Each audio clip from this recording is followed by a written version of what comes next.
Les Voyages Laurier du Ballon vous proposent l'Amérique du Sud à bord du Star Princess. L'Amérique du Sud fait appel aux amateurs de paysages du bout du monde et d'endroits accessibles uniquement par la mer. L'itinéraire proposé au départ de Buenos Aires se déroulera dans le grand confort du Star Princess, un navire de 108 977 tonnes offrant tous les services à bord et rénové en 2011.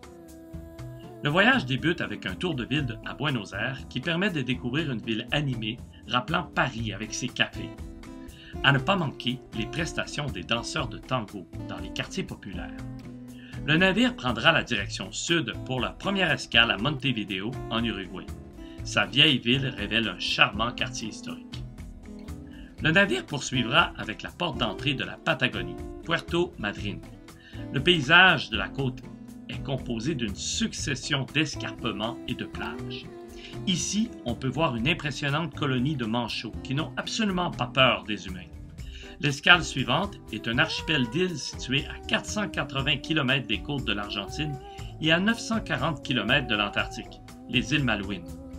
Si les conditions le permettent, le navire offre plusieurs excursions pour découvrir la flore et la faune dans cet archipel.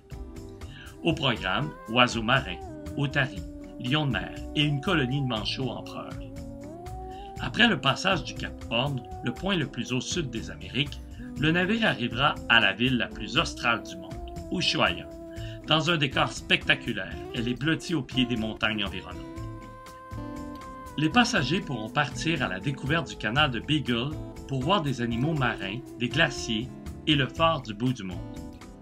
Le Star Princess fera ensuite sa première escale au Chili, à Punta Arenas, pour découvrir la Patagonie chilienne. Un autre incontournable est l'observation des manchots de Magellan.